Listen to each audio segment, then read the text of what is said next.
마가복음 8장 27절부터 38절까지 말씀 돌아가며 읽겠습니다. 예수와 제자들이 빌립보 가이사랴 여러 마을로 나가실새 길에서 제자들에게 물어 이르시되 사람들이 나를 누구라고 하느냐. 제자들이 여짜와 이르되 세례 요한이라 하고 더러는 엘리야 더러는 선지자 중에 하나라 하나이다. 또 물으시되 너희는 나를 누구라 하느냐. 베드로가 대답하여 이르되 주는 그리스도시니이다 하매 이에 자기의 일을 아무에게도 말하지 말라 경고하시고 인자가 많은 고난을 받고 장로들과 대제사장들과 서기관들에게 버림받아 죽임을 당하고 사흘 만에 살아나야 할 것을 비로소 그들에게 가르치시되 드러내놓고 이 말씀을 하시니 베드로가 예수를 붙들고 항변하매 예수께서 돌이키사 제자들을 보시며 베드로를 꾸짖어 이르시되 사탄아 내 뒤로 물러가라. 네가 하나님의 일을 생각하지 아니하고 도리어 사람의 일을 생각하는도다 하시고 무리와 제자들을 불러 이르시되 누구든지 나를 따라오려거든 자기를 부인하고 자기 십자가를 지고 나를 따를 것이니라. 누구든지 자기 목숨을 구원하고자 하면 잃을 것이요 누구든지 나와 복음을 위하여 자기 목숨을 잃으면 구원하리라. 사람이 만일 온 천하를 얻고도 자기 목숨을 잃으면 무엇이 유익하리요? 사람이 무엇을 주고 자기 목숨과 바꾸겠느냐. 누구든지 이 음란하고 죄 많은 세대에서 나와 내 말을 부끄러워하면 인자도 아버지의 영광으로 거룩한 천사들과 함께 올 때에 그 사람을 부끄러워하리라. 아멘. 오늘 본문을 포함하여서 마가복음 8장 22절부터 10장 45절까지의 본문은 두 가지 비슷한 사건들로 쌓여져 있습니다. 한 사건은 8장 22절부터 나오는 사건인데 이 사건은 예수님에 의하여서 벳세다에 이름 없는 한 맹인이 눈 고침을 받는 사건입니다. 또 한 사건은 바디메오란 맹인이 예수님에 의하여서 고침받는 사건입니다. 이것은 이제 마가복음 10장 51절, 52절에 나옵니다. 그런데 주목할 점이 있습니다. 앞 사건은 한 번에 눈이 고침받는 게 아니라 두 번에 걸쳐서 고침을 받습니다. 반면에 뒤에 있는 사건은 한 번에 고침받습니다. 뿐만 아니라 앞에 있는 사건은 수동적으로 고침을 받고 있는 반면에 뒤에 있는 사건은 굉장히 적극적인 모습으로 고침을 받고 있습니다. 자, 이렇게 몇 세대 이름 없는 맹인이 눈고침을 받는 사건, 그리고 바디메오란 맹인이 예수님에 의해서 고침받는 사건, 그 두 사건을 사이로 이제 오늘 본문 말씀이 이제 위치해 있는 겁니다. 그러니까 이런 구조는 오늘 본문을 이해하는 데 중요한 방향을 가르쳐 줍니다. 왜냐하면 마가복음 8장 27절부터 10장 45절까지의 그 주요 내용들은 소위 말하는 제자도에 대하여서 다루기 때문입니다. 예수님을 따르는 제자는 어떤 길을 가야 되느냐, 이것을 다루기 때문입니다. 그리고 1장부터 8장 26절까지는 주로 갈릴리라는 지역에서 하나님 나라를 가져오신 예수님이 어떤 분이신지를 가르쳐주는 모습들이 많이 나온다면 이제 8장 27절부터 10장 45절까지는 예루살렘을 향하여서 본격적으로 길을 따라 이동하는 중에 제자들에게 제자도가 무엇인지 가르쳐주는 모습이 많이 나오는 겁니다. 그리고 예수님은 이 제자도를 가르쳐주시면서 자신이 고난을 받고 버려주고 죽임을 당하고 다시 살아날 것에 대하여서 3번씩이나 말씀을 하십니다. 그리고서 마가복음의 나머지 11장부터 16장은 주로 예수님께서 예루살렘에 입성하셔서 고난을 받고 십자가에 죽으시는 모습으로 이어지고 있습니다. 이와 같은 구조를 고려를 하면 이름 없는 맹인이 두 번에 걸쳐서 고침받는 사건은 아무 의미 없이 마가복음 10장에 나오는 바디메오라는 맹인이 예수님에 의해서 고침받는 사건과 함께 짝을 이루어서 나오지 않는 겁니다. 어떤 의도가 있습니다. 어떤 의도이겠습니까?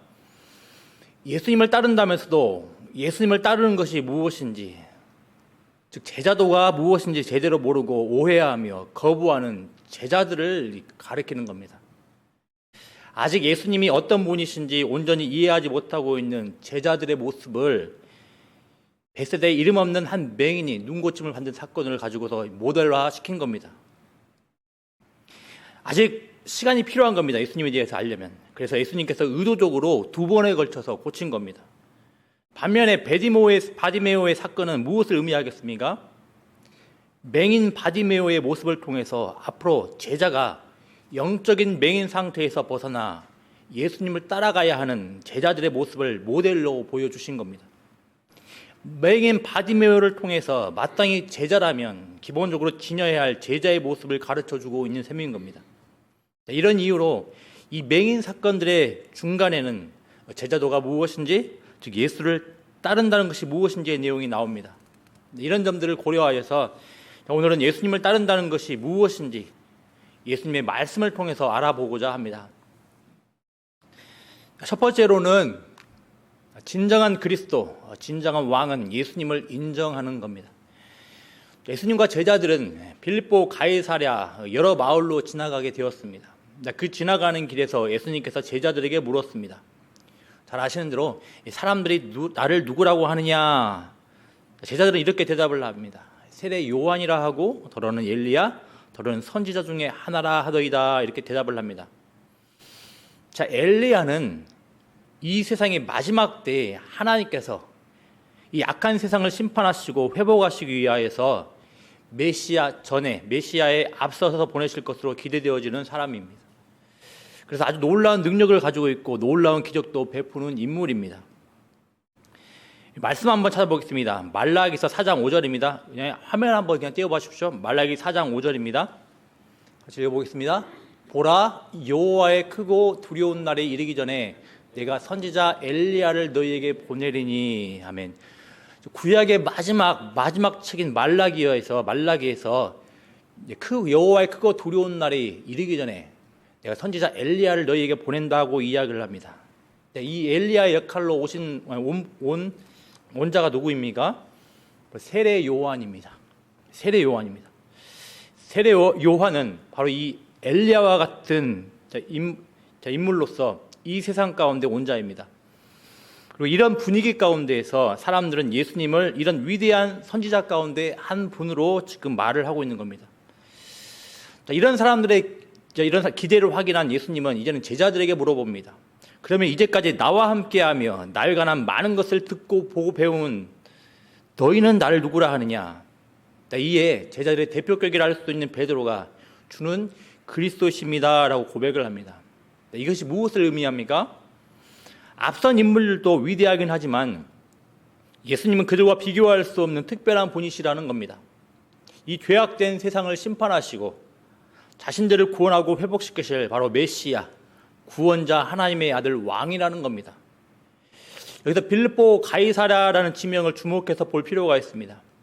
왜냐하면 이 배경 가운데 예수님께서는 최초로 자기 자신이 어떤 분인지 공개적으로 제자들에게 질문을 하셨기 때문입니다. 또 이 가이사랴라는 단어에 있어서 알 수 있듯이 이것은 로마 황제의 힘을 단적으로 경험할 수 있는 지역이기 때문입니다. 많이 들어보셨겠지만 로마 황제는 당시에 하나님의 아들 신으로 추앙받고 있었습니다. 참으로 그럴 만도 했습니다. 유럽과 아프리카, 아시아 등을 걸쳐서 제패하고 있는 대제국을 건설한 로마 황제이기에 그 힘은 참으로 막강했습니다. 이 로마 황제의 말이면 모든 것이 다 가능했습니다. 자기의 권력을 이용하여서 사람을 죽이기도 살리기도 하였습니다. 이 로마의 식민지인 이스라엘도 예외가 아니었습니다. 비록 하나님의 백성이라는 자부심을 가지고 있었지만 마치 신과 같은 힘을 발휘하는 로마 황제 앞에서는 아무것도 할 수 없었습니다. 실제로 이스라엘 역사상 몇 번이고 독립을 이루려는 시도가 있었지만 그때마다 비참하게 로마 군대에게 죽임을 당합니다. 그런데 바로 이런 막강한 인간 신이 다스리고 있는 시대에 그리고 이 인간 신의 힘이 드러난 지역인 빌립보 가이사랴에서 예수님께서 제자들에게 자신이 누구신지 질문한다는 것은 진정한 메시아, 왕, 신의 아들이 누구인지 의도적으로 좀 드러내는 것이라 할 수 있는 겁니다. 그럼 제가 여쭙습니다. 단도직입적으로 여쭙습니다. 진정한 메시아이시며 진정한 왕이시며 진정한 하나님의 아들이 누구십니까? 바로 예수님이십니다. 바로 이제 두 번째로 넘어가겠습니다. 그리스도에 대한 우리의 생각과 삶의 방식을 십자가로 교정하는 겁니다. 단순히 금방 살펴본 내용에서처럼 우리가 예수님을 그리스도로 믿는다는 사실로 제자도가 끝나는 것이 아닙니다. 제자도의 핵심을, 예수님께서 이 땅 가운데 오신 그 이유를 베드로는 간과하고 있기 때문입니다. 베드로의 고백을 들은 예수님은 자기의 일을 아무에게도 말하지 말라고 말씀하시면서 이 십자가에 죽으실 것과 부활하실 것을 말씀하십니다. 그런데 아주 희한한 일이 벌어집니다. 방금 근사한 고백을 했던 베드로가 예수님을 붙들고 항변하는 겁니다. 여기서 항변의 의미는 스승의 입장에서 학생들을 꾸짖는 모습입니다. 또 베드로는 예수님을 붙들었습니다. 여기서 붙들었다의 표현은 직역하면 한쪽으로 따로 떼어놓다입니다. 즉 예수님께서 지금 가시고 계시는 길, 지금 십자가에 죽으시기 위해서 가시는 길에서 의도적으로 예수님을 벗어나게 하는 겁니다. 왜 베드로는 이렇게 항변했는지, 그리고 항변을 하고 붙들었을까요? 자신이 기대했던 그리스도와 예수님께서 의도하신 그리스도의 모습이 어긋나기 때문입니다. 상충하기 때문입니다. 베드로가 기대했던 메시아는 자신들을 로마 압제로부터 구원할 강한 힘의 메시아였습니다. 사람들이 우러러보고 떠받들며 환호하는 메시아인 겁니다. 하지만 예수님께서 말씀하신 하나님의 일은 무엇이었습니까? 전혀 상상치도 못했던 십자가에 죽임당하시는 거였습니다. 십자가는 잘 아시는 대로 로마가 반역을 일삼거나 흉악한 죄를 저질렀던 사형수를 못 박아 죽이는 사형틀입니다. 그래서 몸부림칠 정도로 치명적이고 잔인한 사형틀인 겁니다. 그리고 동시에 이스라엘 사람들에게 있어서 이방인의 손에 나무에 매달려 죽는다는 것은 저주받은 것과 진비 없는 겁니다. 실제로 그래서 신명기에서는 이렇게 말씀을 합니다. 신명기 21장 22절 23절에서 이렇게 이야기를 합니다. 사람이 만일 죽은 죄를 범함으로 네가 그를 죽여 나무 위에 달거든 그 시체를 나무 위에 밤새도록 두지 말고 그날에 장사하여 네 하나님 여호와께서 네게 기업으로 주시는 땅을 더럽히지 말라. 나무에 달린 자는 하나님께 저주를 받았음이니라. 자, 그런데 베드로가 메시아라고 고백한 그 메시아 예수님께서 바로 이 나무로 된 끔찍한 십자가 죽임을 당한다는 겁니다. 하나님께서 보내신 그리스도께서 하나님께서 저주하신 나무틀 십자가에 죽임당하는 겁니다. 자, 그러니 장밋빛 부푼 기대감에 사로잡혀 있었던 베드로의 기대감이 산산조각 난 겁니다. 오히려 베드로는 이런 예수님께 배신감을 가질 수도 있었을 겁니다. 자, 그래서 이런 베드로를 향하여서 예수님께서 뭐라고 말씀을 하십니까? 33절에서 뭐라고 말씀하십니까? 사탄아 내 뒤로 물러가라. 네가 하나님의 일을 생각하지 아니하고 사람의 일을 생각하는도다. 이게 무슨 말입니까? 예수님의 죽음을 싫어하고 거부하려 드는 베드로의 이런 마음을 향하여서 예수님께서 뭐라고 말씀하시는입니까? 사탄적이고 죄악된 인간의 일이라고 말씀을 하시는 겁니다. 이제 진정으로 우리 자신을 정직하게 돌아봐야겠습니다.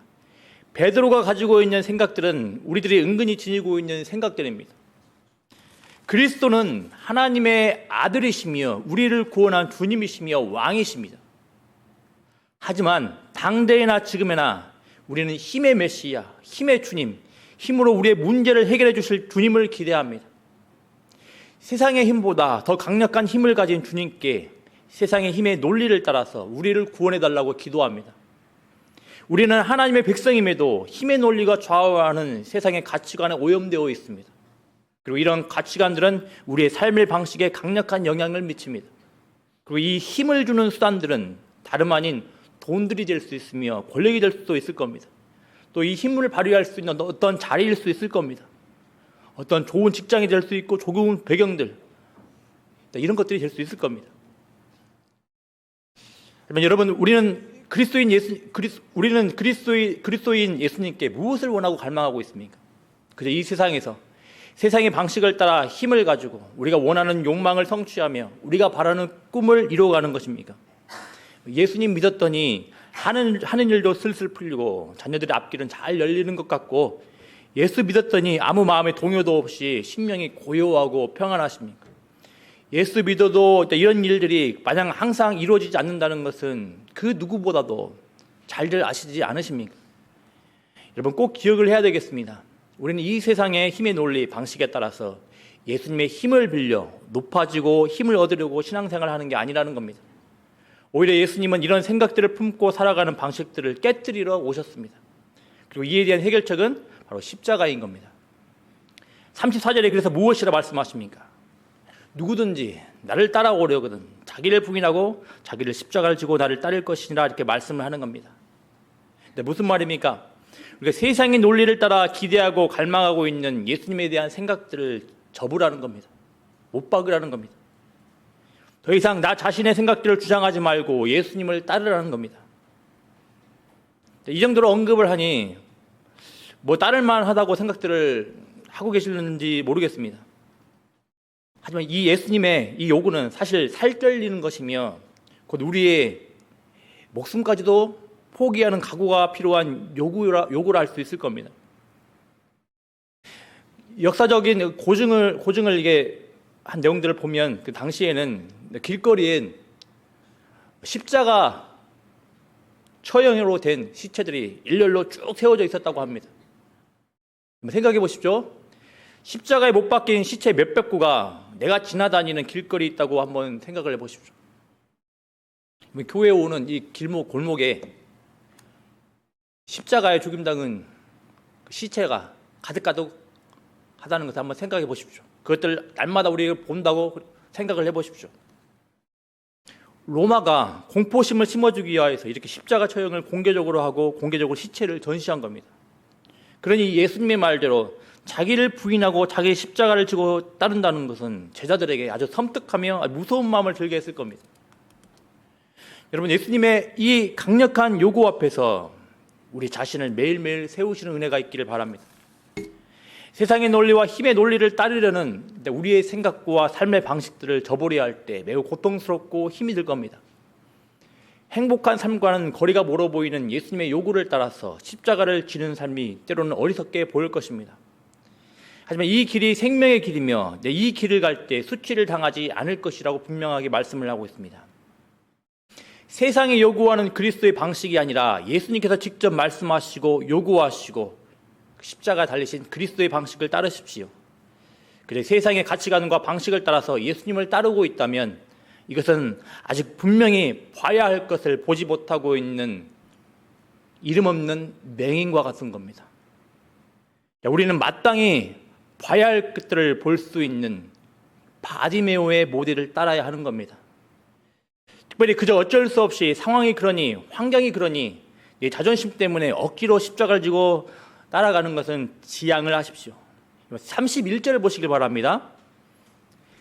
뭐라고 이야기를 하냐면, 인자가 많은 고난을 받고 장로들과 대제사장들과 서기관들에게 버림받아 죽임을 당하고 사흘 만에 살아나야 할 것을 비로소 그들에게 가르치시되, 이 말씀을 하시는데, 고난을 받고 버림받아 죽임을 당하고 살아나야 할 것, 이 내용들을 보십시오.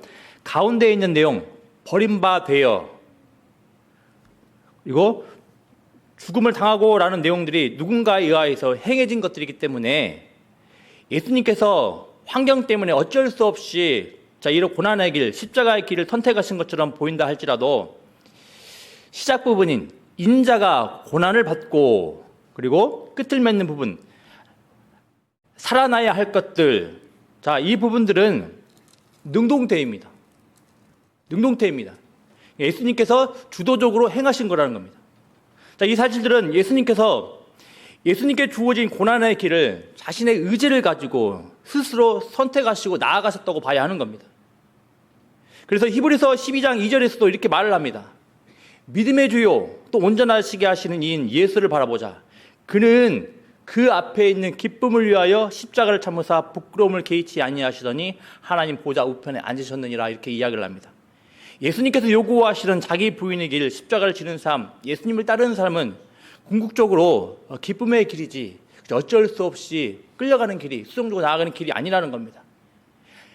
예수님께서 말씀하신 십자가를 통해서 나아가는 길은 사람의 생각으로는 이해할 수 없는 하나님께서 주시는 기쁨이 있기에 예수님께서 그 십자가를 지고 날마다 따르라고 말씀을 하시는 겁니다. 세 번째 살펴보도록 하겠습니다. 종이 되어 섬기는 삶입니다. 앞서서 우리는 예수님께서 제자들의 대표격인 베드로에게 제자들에게 있어 자신이 누구인지에 관해 질문한 내용을 간략히 살펴봤습니다. 그런데 이 부분에서 우리가 주목해서 살펴봐야 할 내용이 있습니다. 예수님의 질문 앞에서 베드로는 주는 그리스도이십니다 고백을 했습니다. 하지만 어찌된 일인지 예수님은 베드로의 고백을 받아서 그리스도라 언급을 하지 않고 자신을 향하여 무엇이라 지칭을 합니까? 인자라고 지칭을 합니다. 이것은 분명히 의도가 있는 표현입니다. 인자라는 표현은 다니엘서 7장에서 비롯된 표현입니다. 다니엘서 7장 13절 14절을 보면 이런 내용이 나옵니다. 우리 같이 한번 좀 읽어보겠습니다. 내가 또 밤 환상 중에 보니 인자 같은 이가 하늘 구름을 타고 와서 애적부터 항상 계신 이에게 나아가 그 앞으로 인도되매 그에게 권세와 영광과 나라를 주고 모든 백성과 나라들과 다른 언어를 말하는 모든 자들이 그를 섬기게 하였으니 그의 권세는 소멸되지 아니하는 영원한 권세요 그의 나라는 멸망하지 아니할 것이니라. 아멘. 보십시오. 이 구절들을 보면 인자이신 예수님은 어떤 분이십니까? 심판주이십니다. 그런데 이 심판주이신 예수님께서 고난을 받고 버림받아 죽임을 당하고 살아나실 것이라고 말을 합니다. 이상하게 생각되지 않으십니까?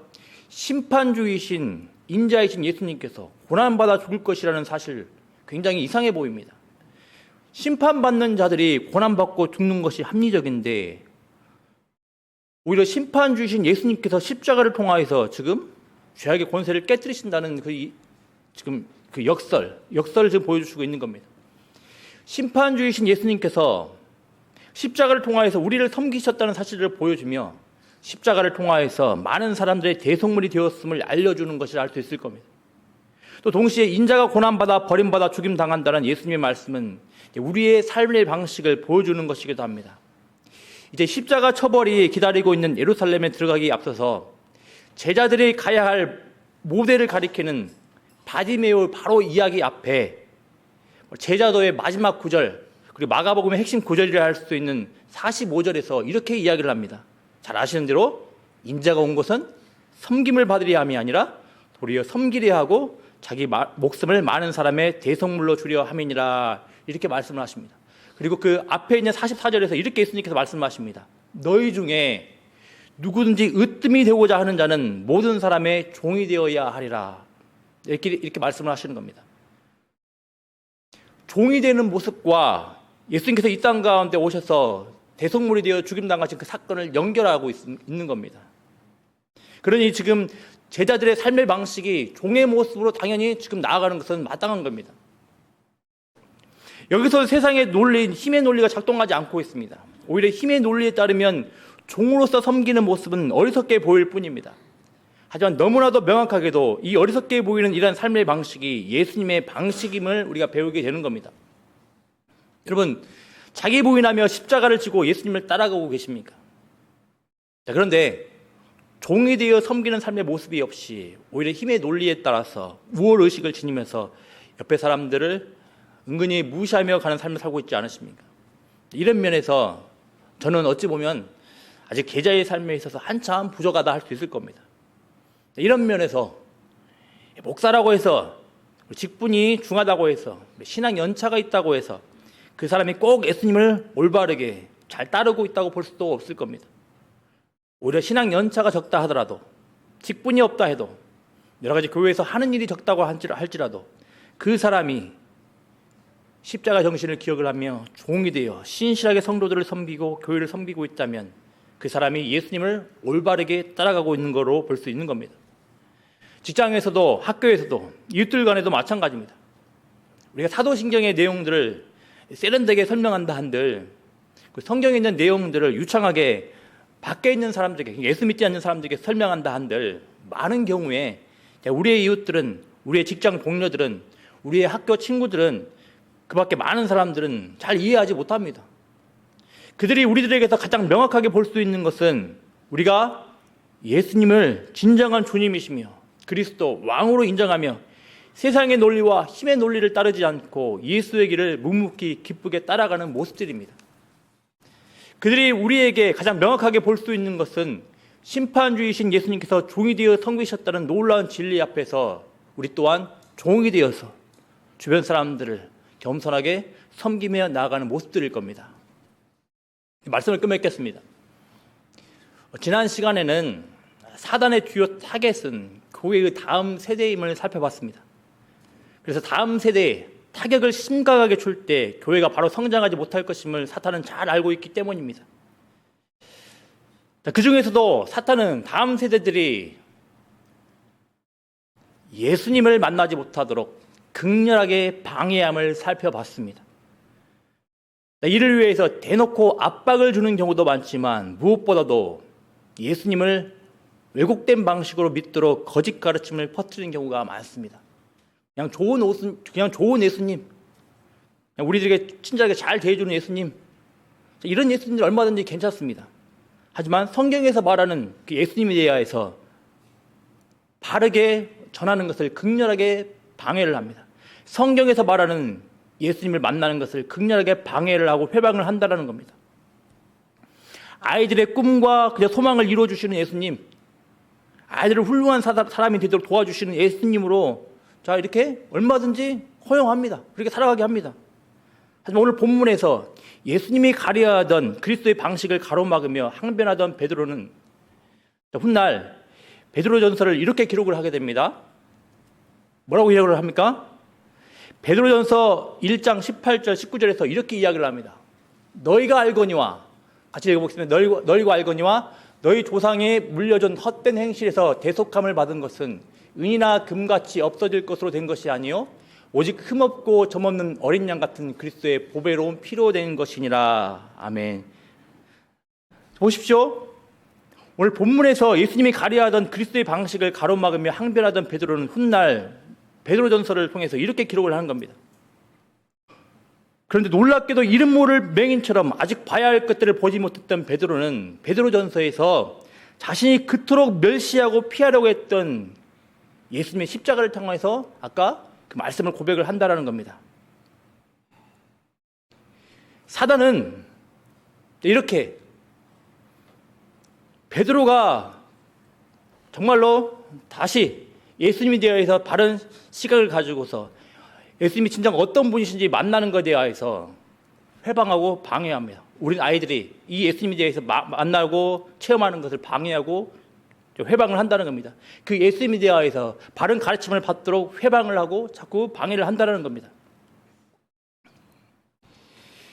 또 베드로는 십자가를 보고서 마지못해 어쩔 수 없이 끌려가는, 마지못해 자존심 때문에 끌려가는 것으로 보지 않고 또 이렇게 고백을 합니다. 자, 읽어드리겠습니다. 오히려 너희가 그리스도의 고난에 참여하는 것으로 즐거워하라. 이는 그의 영광을 나타내실 때 너희로 즐거워하고 기뻐하게 하려 함이라. 여러분, 베드로가 자신의 뜻을 접고 새롭게 고백한 십자가의 길이 마냥 낭만적이고 수월한 길로 보이십니까? 결코 아닙니다. 너무나 힘겹고 마음 아픈 길입니다. 하지만 이 길은 하나님의 임재와 하나님의 선하심을 목도할 수 있는 영광의 길인 겁니다. 궁극적으로 이슬방울 같이 사라지는 기쁨이 아니라 우리의 심령 깊은 곳을 톡톡히 적시는 은혜의 길입니다. 여러분, 우리를 자기 부인의 길, 십자가의 길로 요구하시고 인도하시는 예수님만이 진정한 그리스도이시며 주님이시며 왕이시라는 사실을 기억하시길 바랍니다. 이 예수님의 요구 앞에서 날마다 세상의 논리와 힘의 논리를, 우리의 끓어오르는 정욕을 십자가에 못 박으며 함께 걸어가는 은혜가 있기를 바랍니다. 세상의 논리와 힘의 논리를 따라서 굴림하며 섬김을 받으려 하지 말고 함께 종이 되어 섬겨가는 은혜가 있기를 바랍니다. 더 나아가서 앞서 말씀드린 대로 예수님에 대하여서 바른 고백을 가지며, 그리고 우리의 대속물이 되시기 위하여 이 땅 가운데 오신 예수님을 바르게 믿으며 아이들에게 예수님을 따른다는 것이 무엇인지를 우리의 삶을 통하여서 아름다운 본을 보여주시는 은혜가 있기를 기도합니다. 우리 아이들 다음 세대는 예수님이 대속물로 이 땅 가운데 오셨다는 그 사실들을 우리 어른들의 종이 되어 살아가는 모습들을 통하여서 맛보며 경험을 하며 희미하게 바라보는 것입니다. 따라서 우리가 십자가의 대속적인 죽음을 우리를 위하여서 위해서 모든 것을 내어주신 그 예수님의 길을 인정을 하고 예수 그리스도를 따라간다는 것은 바로 종이 되어 사람들을 섬기며 주님의 몸된 교회를 겸손하게 섬긴다는 것을 가르쳐 주는 겁니다. 이런 복된 은혜가 우리들 가운데 가득하길 바랍니다. 그래서 이 복된 은혜가 우리 아이들에게도 다음 세대에게도 전달되어서 정말로 진정으로 예수님께서 이 땅 가운데 오신 이유가 다른 그 무엇이 아니라 우리의 대속물이 되기 위하여서 이 땅 가운데 오셨음을 아이들이 직접 깊이 경험하는 은혜가 있기를 기도합니다. 기도하겠습니다. 먼저 우리 찬양을 먼저 하겠습니다. 우리 269장 찬양하겠습니다.